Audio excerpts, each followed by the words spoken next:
Bueno, está? vamos a contar con Uber Caconia, colega, amigo del norte de la provincia de Villocampo. Es lo mismo que hablar de Reconquista, es lo mismo que hablar de Avellaneda. Uber, ¿cómo te va? Buenos días, buenas tardes, buenas noches, como siempre decimos, fumándote un cigarrillo y además, aparte, con el mate que es inseparable en tu vida. Uber, ¿cómo está la situación hoy por hoy económica y socialmente en el norte de la provincia? Particularmente ahí en esa zona de Villocampo, Reconquista, Avellaneda, todo lo que implica, digamos, el Departamento General Obligado. ¿Cómo está la situación? ¿Qué tal? Buenos días, ¿cómo te va, Alberto? Mira, la situación no escapa, digamos, a preocupaciones, que es lo que caracteriza a este norte de Santa Fe, en esta situación post-pandemia, digamos, o pandémica, donde las actividades económicas empiezan a recuperarse de manera paulatina, y yo creo que por mucho tiempo no se van a recuperar en la intensidad con la que se venía trabajando hasta hace mucho, o antes, previo a la pandemia. Así que la pregunta es un poco, bueno, ¿qué va a pasar en la pospandemia? El dato que te puedo dar, Alberto, es que el 60-65% de la actividad económica en este norte de Santa Fe y aún en ciudades industriales como Reconquista Avellaneda, el 60% está sostenida por el Estado, ya sea por los distintos este, beneficios que bajan, algunos ya formaban parte de nuestra vida, y luego con la pandemia se sumaron algunos otros, pero gran parte de la economía que hoy sostiene al departamento obligado no deja de pasar o no deja de fortalecerse a instancia de un Estado presente, a instancia de una decisión política que no ha abandonado a la gente. Esto es así, hay gente que se puede espantar por esto, y hay otro que dice, bueno, gracias al Estado todavía la gente tiene un plato de comida en la mesa. Yo creo que es en un estado de excepción, en definitiva, es una necesidad. Para lo que no podemos advertir es que esto sea una normalidad, ¿no es cierto? En la medida que se vaya recuperando la actividad económica, tiene que volver el norte a hacer lo que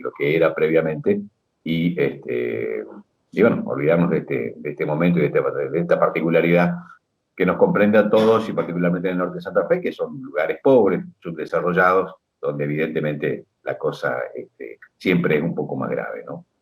¿Cómo incide el tema Vicentino hoy por hoy, la situación de Vicentino internamente, que ya la vamos a analizar, pero cómo incide hoy por hoy el tema Vicentina y en esa zona, particularmente en Avellaneda, Reconquista, que son las dos principales ciudades? ¿Cómo incide?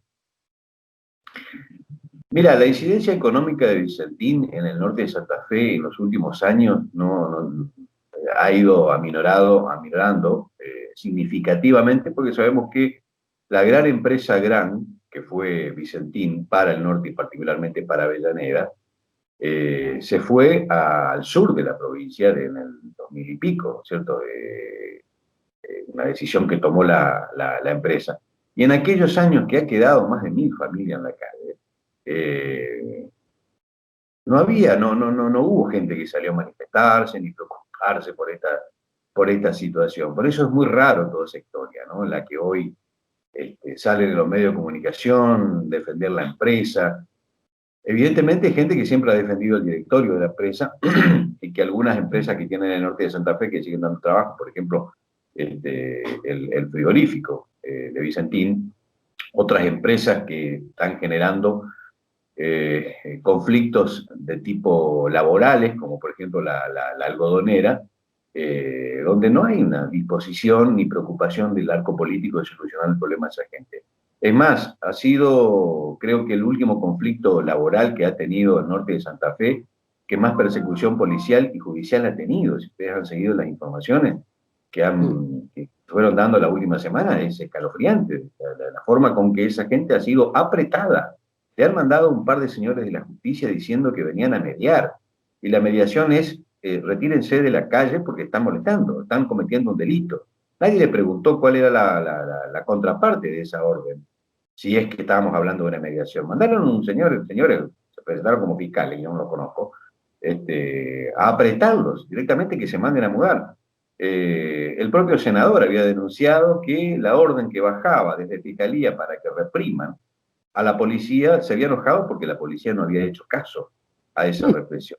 Estoy muy Estamos, preocupado para que esa gente pobre. estamos de Marcón, el senador radical Marcón, ¿eh? ¿Eh?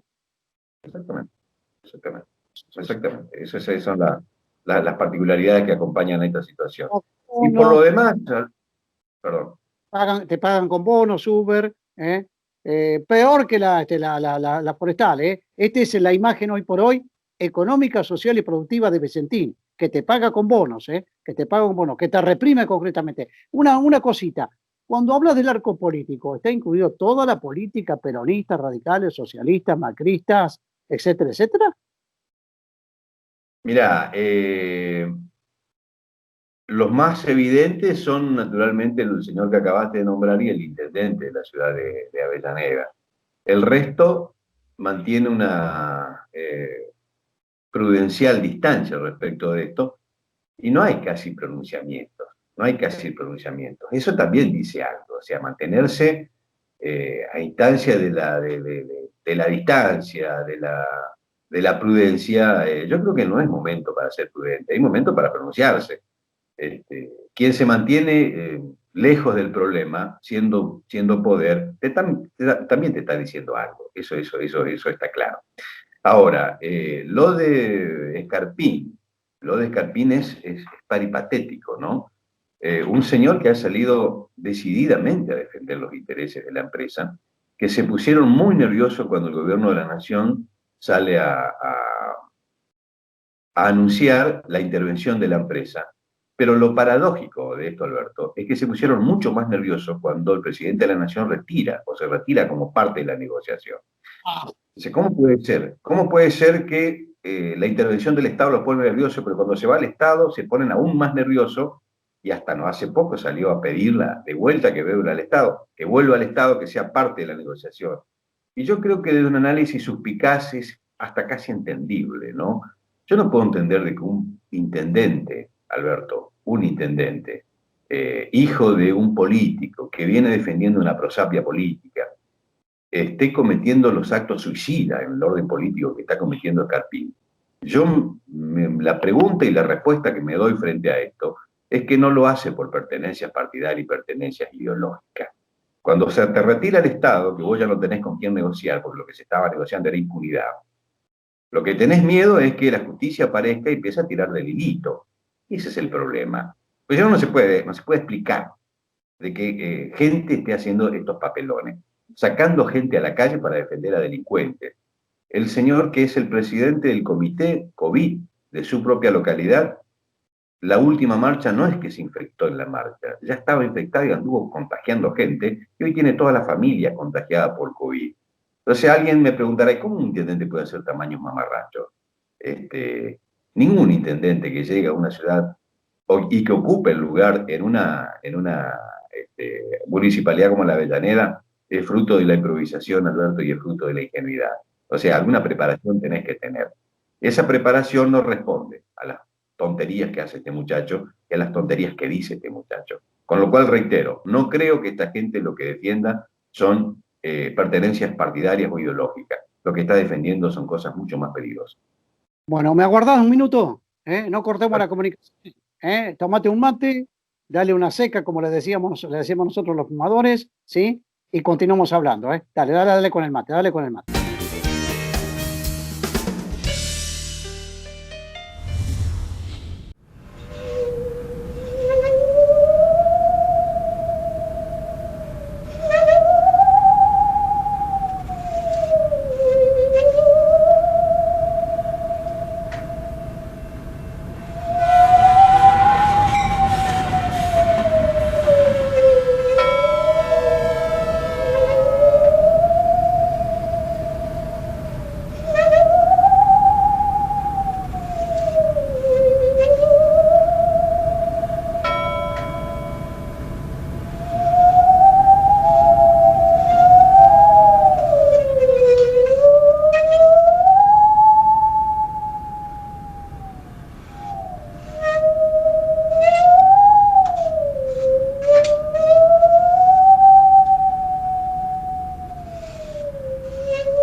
Son solo 6 pasitos, Kini 6. 6, 5, 4, 3, 2, 1, Kini 6. Son solo 6 pasitos. A la suerte hay que ayudarla. Con el Kini estás a 6 pasos de tus sueños. ¿Qué esperás para cumplirlos? 6, 5, 4, 3, 2, 1, Kini 6.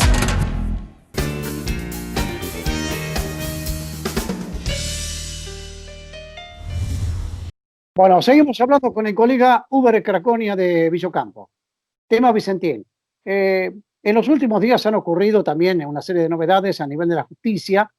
Va a haber una auditoría, digamos, dentro de la empresa, que ha sido ordenada por la propia justicia, donde van a participar, entre otros, los gremios que están afectados, más los acreedores concretamente, que son los que le entregaron, digamos, consignaron, particularmente en el sur de la provincia, en el Gran Rosario, su riqueza, su producción. Vicentín los vendió en dólares, se metió la plata en el bolsillo. Me da la impresión que la jugarreta institucional, judicial y política de gobierno nacional es cercar a la empresa para que sola se caiga por su propio peso, ¿sí? Paralelamente hay una comisión en el ámbito legislativo que los viene siguiendo.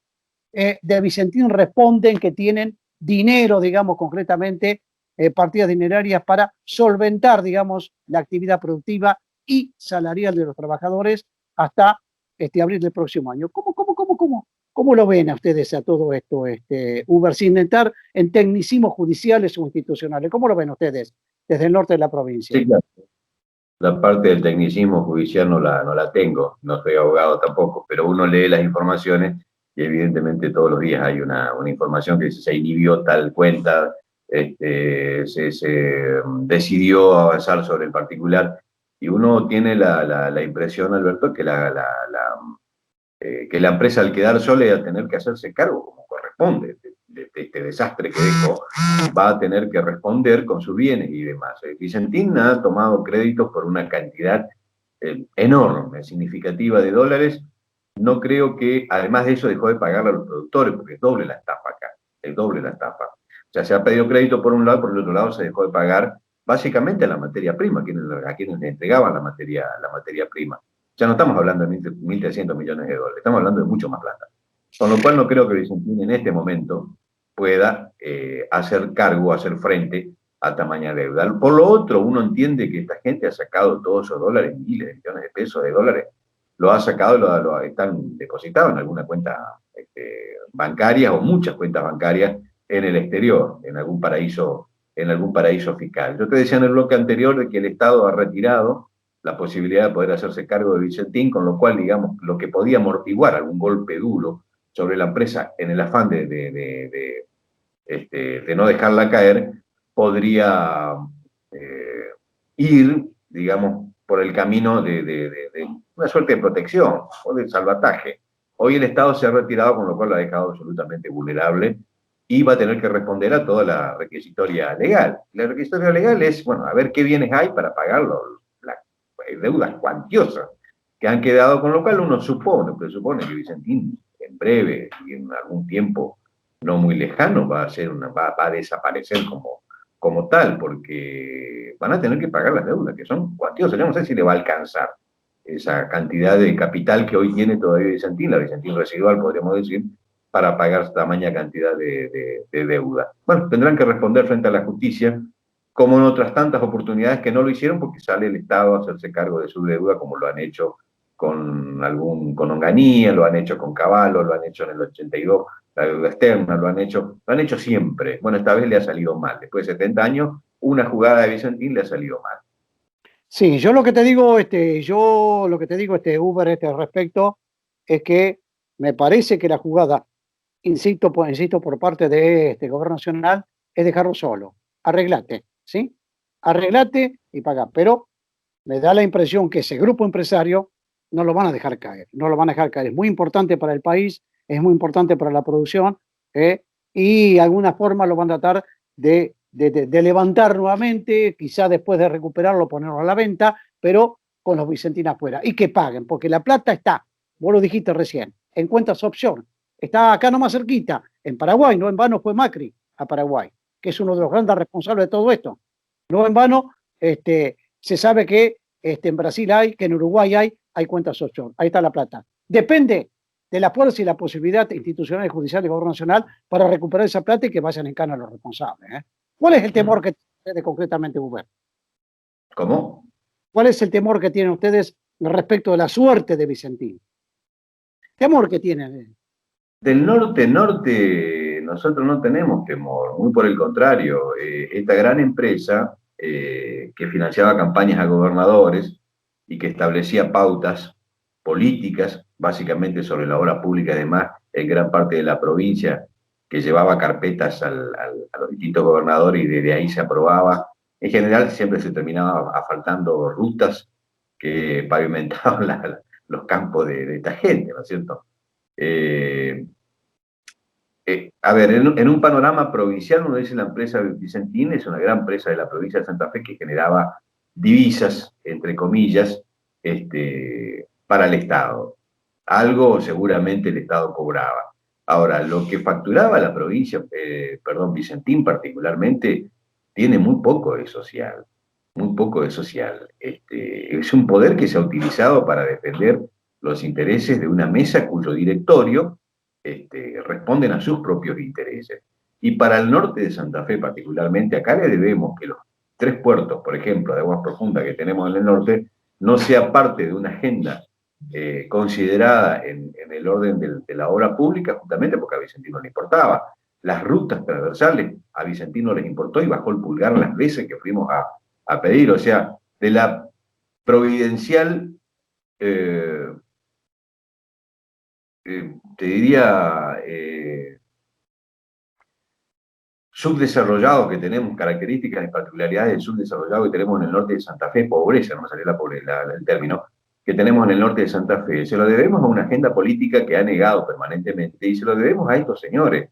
O sea, yo no celebro que desaparezca Vicentín. Ahora, que alguien te levante la pata, Alberto, y que te dé la posibilidad de poder respirar, es verdaderamente saludable. Yo deseo que haya grandes empresas como Vicentín, que le den trabajo a Vicentín, que paguen sus impuestos, que fortalezcan un Estado presente, pero que la política esté por encima de esa gente. No es lo que pasaba con Vicentín. Esa triste historia ya lo tenemos con la Forestal, que manejaba más presupuesto que la propia provincia, que se sacó por nuestros puertos capitales o montos, según las estimaciones que hay por ahí dando vuelta, de 40.000 millones de dólares en términos de producción de quebracho, que no pagó un mango por eso, que ha dejado un ecocidio que hasta ahora dura en el norte de Santa Fe, y de esas formas de albergar empresas y de esa forma de distribución, que no hay distribución, donde una empresa se hace rica a costa de dejar pobreza, miseria, hambre, necesidades, y que se vuelve a repetir con Vicentín. La verdad que uno no tiene deseos de que desaparezca Vicentín. Lo que tiene deseo uno es que aparezca una agenda política en serio, que le diga a estos señores qué corresponde, cuál es su parte y cuál es la parte que nos corresponde como pueblo y como sociedad, definitivamente, ¿no? Y si en serio, Uber, te agradezco infinitamente.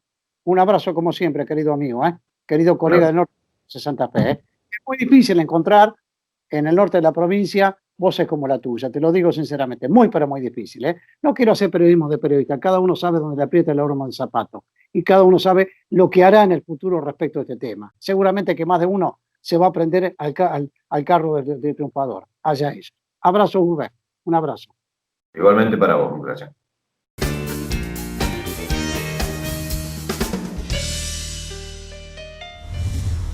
Si tenés 2 o más de los siguientes síntomas: fiebre, tos, dolor de garganta, dificultad para respirar, pérdida del gusto y o del olfato, dolor de cabeza, diarrea y o vómitos, no dudes y llama al 0800-555-6549. Estamos para ayudarte. Provincia de Santa Fe.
Bueno, vamos a tomar contacto con Sergio Rivolta, bancario, ¿sí? Asociación Bancaria a nivel nacional, Movimiento Sindical Rosarino. Sergio, como siempre decimos, muy buenas tardes, muy buenas noches, muy buenos días. Todos los días son iguales. Los políticos no son todos iguales, ¿eh? No, Hay, así es. hay declaraciones muy, pero muy contundentes de Duhalde, a quien lo Sí. conocemos como expresidente, el gran armador y formador de la famosa bonaerense, una de las policías más corruptas del mundo. Acaba de hablar dando la posibilidad de un golpe de Estado. ¿Qué posición tienen ustedes como dirigentes laborales en el movimiento sindical rosarino a este respecto, Sergio? Sí, primero, buenas tardes, mañana o noche. Esto es atemporal en pandemia. Pero desde ya repudiamos enérgicamente las declaraciones del expresidente Eduardo Duhalde. Ahí el movimiento sindical rosarino hace 3, 4 horas atrás sacó un comunicado planteando obviamente el rechazo de manera contundente a esas declaraciones. Lejos están en esta coyuntura de que hay muchos trabajadores, muchos sectores populares sufriendo, más allá de los 4 años de Macri, sufriendo la crisis que tiene que ver también con la pandemia a nivel mundial, donde el gobierno está tratando de paliar esa crisis de los sectores más vulnerables a través de distintas herramientas. Bueno, la verdad que no hay ningún doble interpretación en esto. Todo el campo democrático, sea del partido que sea, todos los sectores, los distintos partidos políticos, los distintos sectores gremiales, tengamos alguna afinidad o no, tenemos la obligación de repudiar estas declaraciones. Pero perdón, Sergio, pero también se da en el momento en un contexto muy especial, ¿eh? Duhalde no es un improvisado, Duhalde no es una persona que no conozca, ¿eh? No, conoce muy bien. Y en el momento que el Gobierno Nacional toma la decisión de declarar servicios esenciales a la telefonía, a la televisión por cable, cuando está apuntando a la recreación productiva post pandemia, sí, concretamente, cuando hay un soporte importante de la ciudadanía en favor del gobierno nacional, aparece esto. Es muy llamativo esto, ¿eh? No es casualidad que Duhalde, no es casualidad que haya ido a distintos medios de comunicación, haya hecho estas declaraciones a una semana de la firma del decreto del presidente Alberto Fernández con respecto a lo que vos decías, que la telefonía móvil, la telefonía fija, la TV paga fueran declarados servicios esenciales y servicios públicos, y el Estado regule esas situaciones. Todos sabemos que el medio hegemónico que tiene la mayor cantidad de esas TV por cable, la telefonía celular, la telefonía fija, es el grupo Clarín, no hay duda. No hay duda. En esto estamos convencidos que el expresidente está siendo funcional a los intereses de este grupo concentrado, que para nada es democrático, todo lo contrario. No, y hay otra cosa, Sergio, que a ustedes no se les escapa como dirigentes laborales. Acaba de ser sancionada en el Congreso Nacional la ley de teletrabajo, que tantos problemas ha causado, les digo, en el hogar, con la desconexión, con que te estén prácticamente controlando las 24 horas si trabajás o no trabajás. Hay un artículo 4, que es el que único se va a reglamentar para evitar, digamos, que se te metan en tu casa para controlarte si trabajás o no trabajás, que me parece algo indigno concretamente. También esto se suma a esta situación, Sergio, por más que comience a tener vigencia posterior a la cuarentena, sí, pero también suma todo esto. En eso suscribo, Alberto, porque nosotros, bueno, hay 2 dirigentes a nivel nacional de la bancaria, el compañero Carlos Cisnero y la compañera Claudia Ormachea, que ellos son diputados nacionales, uno por Tucumán y la compañera Claudia Ormachea por Buenos Aires. Y fueron partícipes activos de la redacción del proyecto, como parte de la dirigencia gremial, que creo que hay un bloque de diputados que son unos cuantos. Son Está la 8 com- diputados, Son 8 diputados, exactamente. Entre Está ellos está Patricia Munier de SADOP, que es de de aquí Río, Sado, que es hay, dirigente gremial. hay una compañera de Citraju, del sindicato de judiciales allá de Buenos Aires, Vanessa Siley. Creo que hicieron un trabajo muy bueno, considerando bueno, la nueva coyuntura que nos trajo aparejado esta pandemia, ¿no? El teletrabajo antes el porcentaje era muy menor. Hoy, yo te digo, en mi gremio hay un 30, como mínimo, un poco más de compañeros en sus casas haciendo teletrabajo.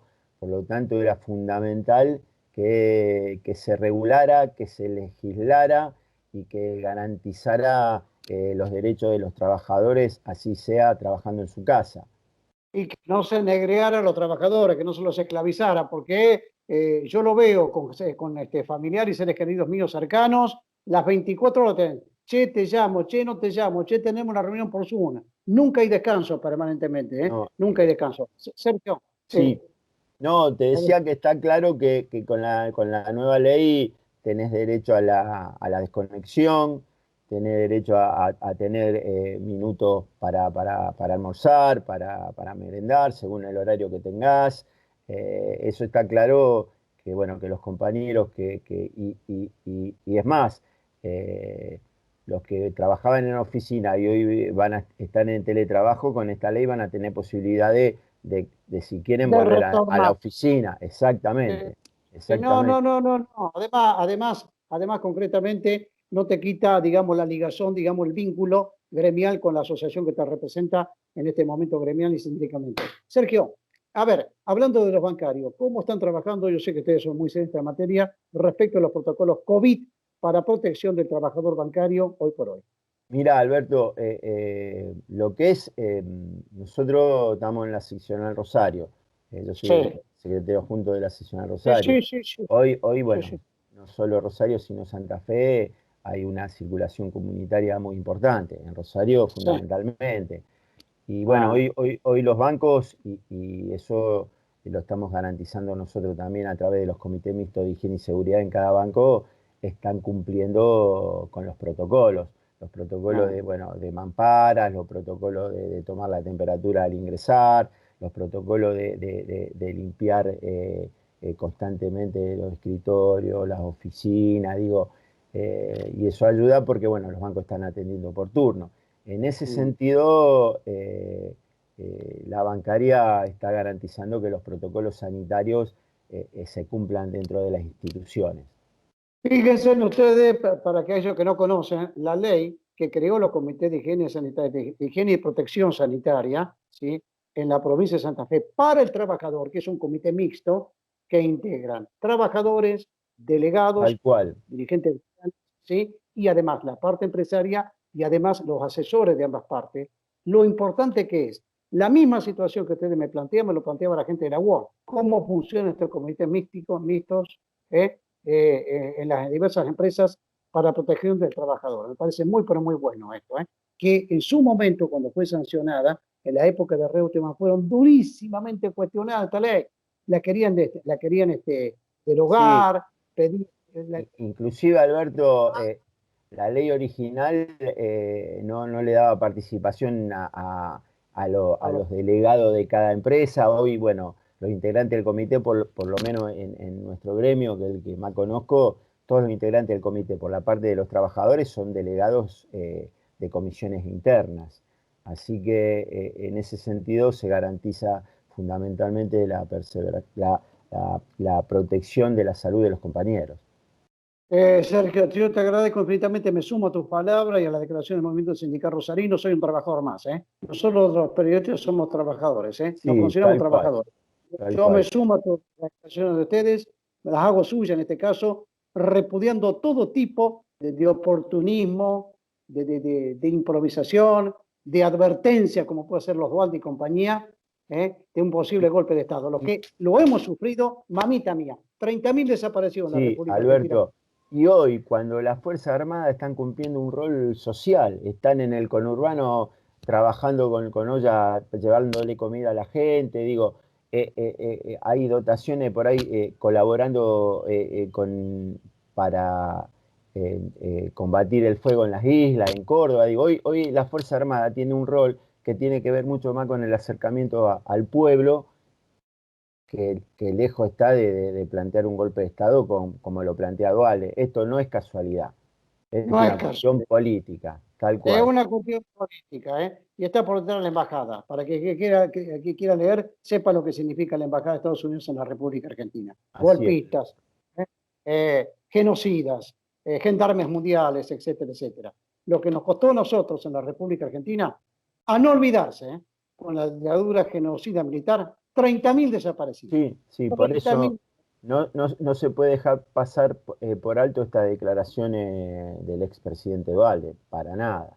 Acá, los 24 de marzo, la ciudadanía, el pueblo en general, sin distinción de bandera, todo, marchamos por el nunca más 30.000 desaparecidos, nunca más asesinato, nunca más tortura. Eso es la definición del pueblo. Un abrazo, Sergio. Un Saludos abrazo al y Rodri. gracias, Alberto. Bueno, muchas gracias. No importa, ¿eh? Chau, chau, un abrazo, ¿eh? Chao, gracias.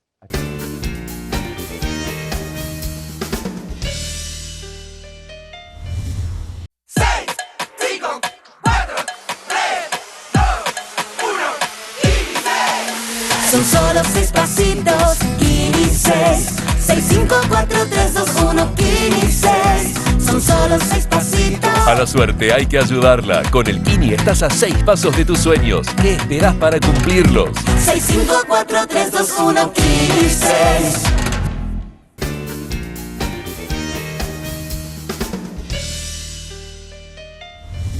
Bueno, vamos a tomar el contacto semana que tenemos con la gente del CESO, Centro de Estudios Económicos Scalabrini Ortiz de la ciudad de Rosario. Y a este respecto, toda la semana siempre hay una variable económica sobre la cual hablar. La semana anterior hablábamos sobre precios en los supermercados, cómo impactaba la inflación. Ahora bien, hablando nuevamente con Cristian Berardi, Cristian, ¿cuánto tiene que disponer económicamente un trabajador, una familia de trabajadores, tanto ella como él, para alquilar una vivienda en la ciudad de Rosario? ¿Qué resultados le da este último estudio de ustedes? Bueno, tenemos que para el mes que es de julio, el mes de agosto, los precios en Rosario, por ejemplo, de un monoambiente, son 9.500 pesos aproximadamente en promedio para lo que tiene que pagar un asalariado para poder, tener los servicios de vivienda, en este caso, alquilándola. Comparado con por ejemplo, con un salario de una casa particular, que el salario es más o menos de 16.500 pesos, tiene que destinarle casi la mitad, un 53%, un poquito más de la mitad, solamente para recibir los servicios de vivienda. Si recordamos, por ejemplo, el informe pasado, con el índice de precios de supermercado estábamos alrededor de una persona que está casi 8.000 pesos. Entonces, entre la canasta básica alimentaria y los servicios de vivienda, sin tener otros servicios como de comunicación o de internet, estaría casi consumiendo todo su ingreso, mensual en estos dos ítems, tanto vivienda como alimentos. Le estaría faltando vestimentas, otros servicios, por ejemplo, de ocio y esparcimiento, etc. Entonces, está el costo de vida en la ciudad de Rosario y en Argentina en especial, alto, por así decirlo de una manera, y se destina bastante de su ingreso mensual para estos dos rubros. En este caso, el de servicio de alquileres.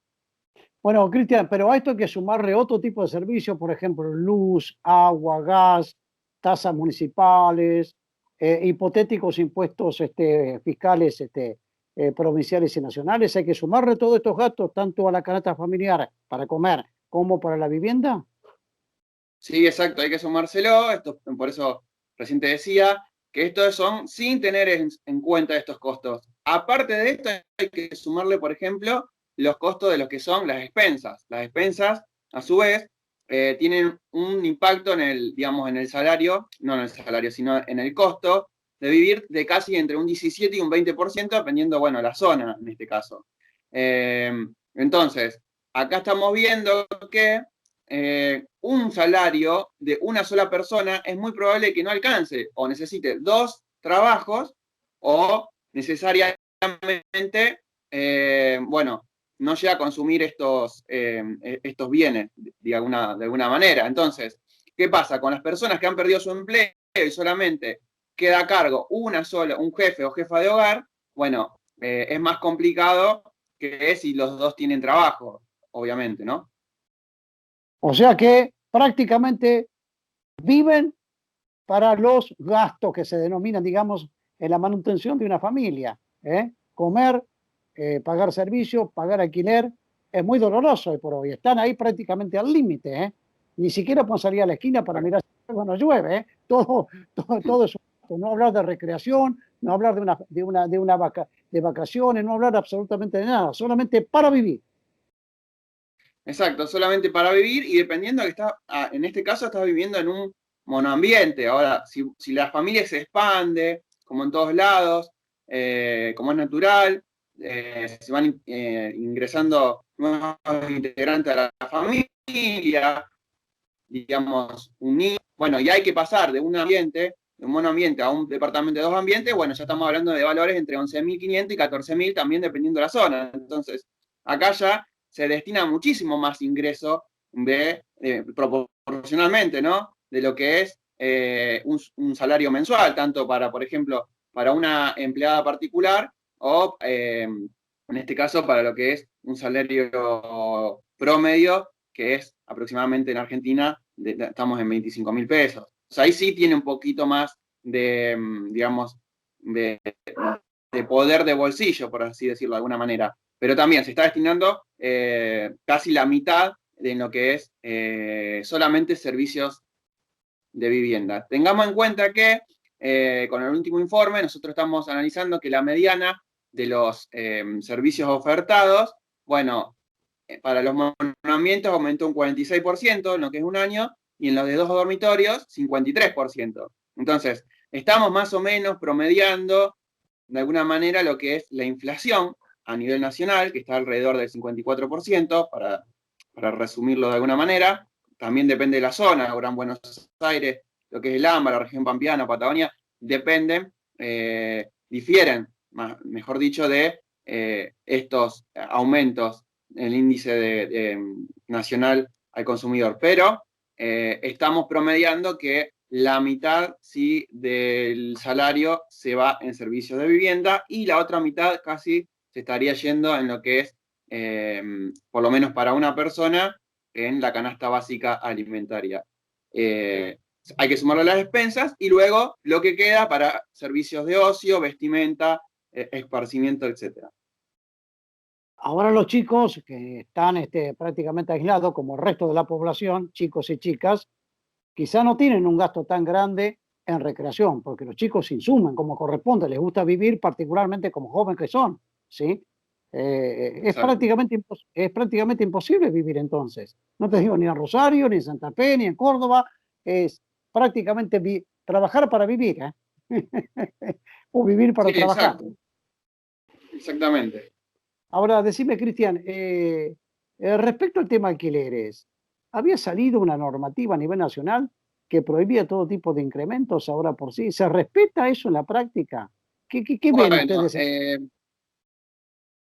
Nosotros vemos los precios ofertados, por lo tanto son precios de servicios, digamos, de departamentos nuevos, no nuevos, sino nuevos departamentos a alquilar para una persona, o sea, otro departamento para alquilar. No estamos hablando de las renovaciones. En general, estos son los precios que son ofertados en el mes.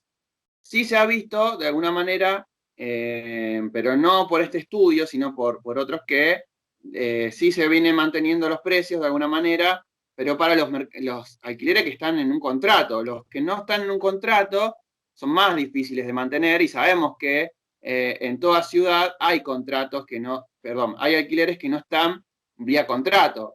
lo que la disposición nacional dice es que hasta el 30 de septiembre están congelados y estas diferencias luego, digamos, de las locaciones que vayan a ocurrir, bueno, pueden ser pagaderas en cuotas y se suspenden totalmente los desalojos también, como es digamos, de entender por qué. Si andamos en pandemia, no hay ingreso que alcance, y si no hay ingreso que alcance, tampoco hay para pagar alquiler. Tiene una contrapartida de esto, que son los propietarios de los alquileres, de los que digamos, los dueños de los alquileres.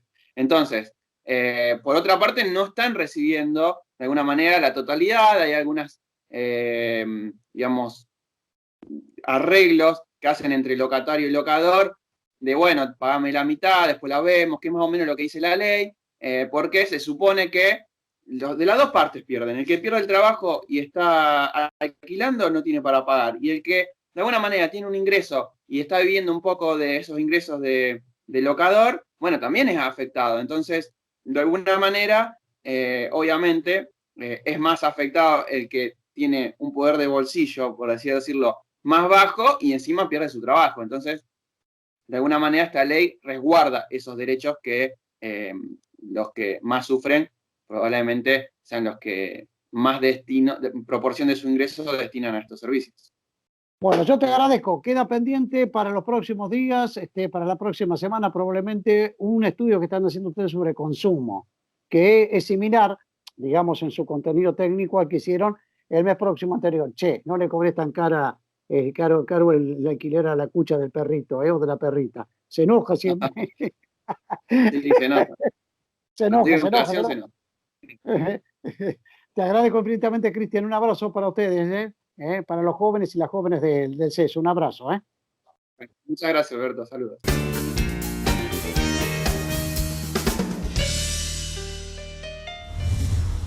Si tenés 2 o más de los siguientes síntomas: fiebre, tos, dolor de garganta, dificultad para respirar, pérdida del gusto y el olfato, dolor de cabeza, diarrea y o vómitos, no dudes y llama al 0800-555-6549. Estamos para ayudarte. Provincia de Santa Fe.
Bueno, vamos a tomar contacto con el diputado provincial de Igualdad y Participación, el ingeniero Rubén Justiniano. Un hombre que sigue muy de cerca la política nacional e internacional, ha sido senador nacional, famoso tema de vaca muerta, que muchos han olvidado concretamente cuando investigaba cómo era la inversión, que iba a producir vaca muerta oportunamente. Pareciera que nos olvidamos de eso, pero vamos a la actualidad. En los últimos días, en las últimas horas, la Presidencia Nacional ha tomado una medida de declarar esenciales los servicios de telefonía fija, estamos hablando de telefonía móvil fija, y además el cable, que lo había metido oportunamente en un mismo paquete cuando anuló una ley digital que ocurría desde el año 2014 en el país. Rubén, tantos años pregonar y aparece ahora el DNU. Buen día, buenas tardes, buenas noches, como siempre decimos nosotros. ¿Cuál es su opinión respecto a esta última medida tomada por el presidente Fernández sobre este tema. Sí. Entonces, Sí, ¿qué tal, Alberto? Gracias por la comunicación. Yo creo que congelar las tarifas hasta el 31 de diciembre de la telefonía celular, de internet y del cable es una medida acertada. Nosotros veníamos sosteniendo esto desde hace tiempo para la luz, para el agua, para el gas. Me parece que en un contexto donde la economía, producto de la pandemia, está golpeando fuertemente el bolsillo de la clase media, de los sectores del trabajo, de quien lo perdió el trabajo, de muchos argentinos que se han quedado sin trabajo, muchísimos argentinos que no pueden hacer una changa para poder subsistir. Y entonces es fundamental que este tema de los servicios públicos se aborden desde el contexto que da la pandemia. En segundo lugar, estoy de acuerdo, como vos lo decías, porque en el año 2010 planteé una ley de la telefonía celular como servicio público. En aquel momento había explotado la telefonía móvil y ya había 45 millones de celulares activos. Es decir, ya en el 2010 había más de un celular por persona. La telefonía fija era servicio público, es servicio público, entonces, ¿por qué la telefonía celular móvil, que se constituía en una herramienta fundamental para todas las familias, la comunicación? La comunicación es un derecho humano sostenido de todos los tratados internacionales.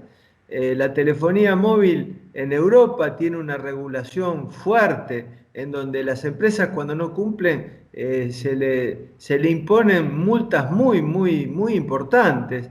Entonces, venimos de 4 años donde las empresas pusieron las tarifas que quisieron. El último aumento de marzo a abril fue un aumento importante. Veníamos del año 2019 con aumentos importantes y tenían ahora sobre la mesa un aumento para septiembre de entre 15 y 20% que iba a poner la tarifa de la telefonía celular móvil muy por encima de la inflación.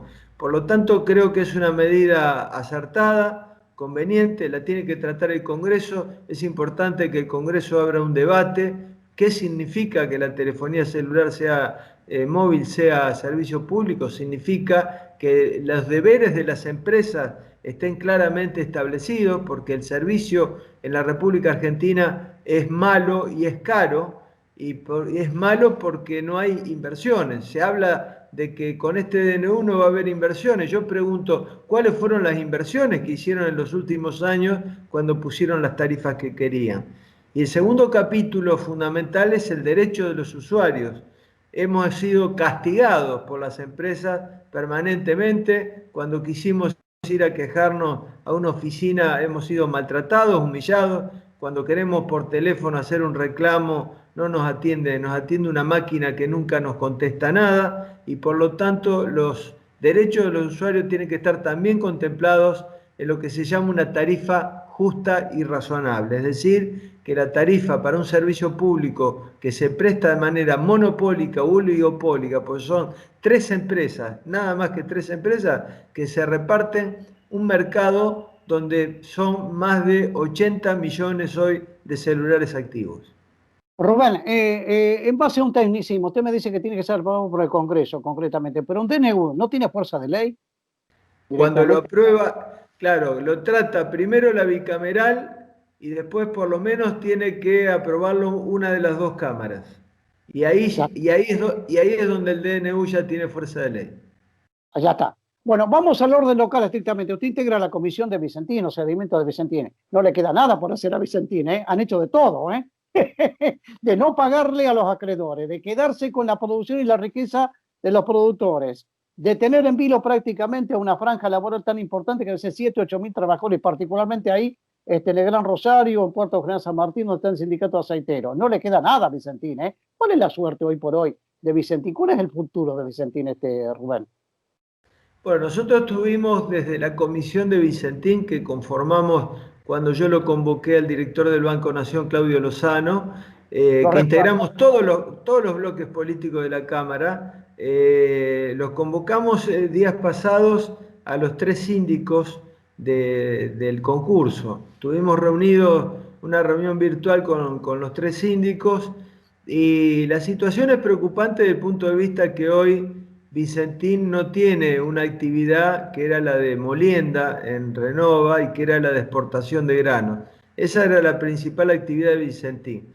Tiene importantes activos, pero esos activos tan importantes no pueden pagar los pasivos que son gigantescos. 1.350 millones de dólares es la deuda de Vicentín, 300 millones con el Banco de la Nación Argentina, que es dinero de todos los argentinos, son 18.000 millones de pesos. Para poner en contexto, el otro día el ministro Culfas de la Producción a nivel nacional anunciaba una línea de créditos para todas las pymes de 1.800 millones de pesos y decía que era un gran esfuerzo de las arcas nacionales.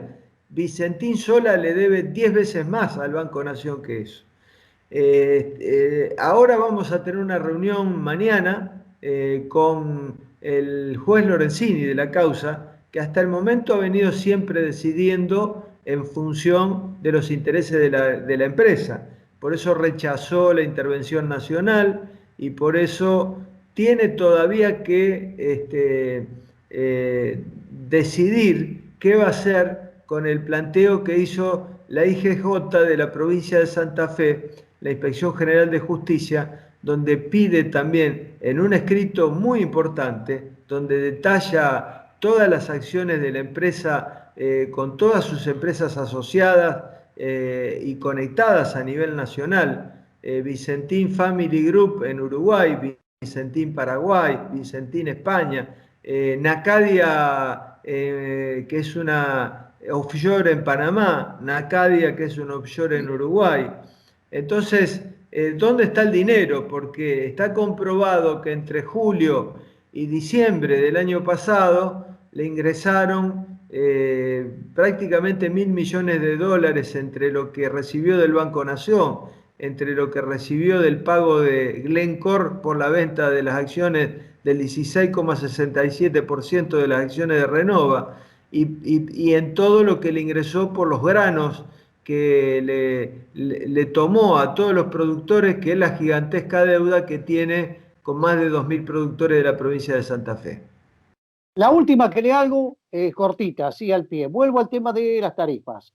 Que el Estado declare, en este caso, que el Gobierno Nacional declare como servicio esencial al tema de la telefonía móvil, la telefonía fija, concretamente, que sume Internet y que sume el cable que aparece. Significa que hay una regulación de tarifas cada vez que quieren aumentar. Digamos, los prestadores, las grandes prestadores de servicio, tienen que tener un control del Estado respecto a la tarifa. No pueden aumentar lo que quieren. Exacto. De acuerdo a cómo está planteado el DNU, lo pondría en una situación similar a la prepaga de salud. Es decir, que antes de aumentar tienen que pedirle autorización al Gobierno Nacional. Nosotros en la ley poníamos un elemento fundamental que esto no lo tiene, que es la audiencia pública previa a un aumento de tarifa.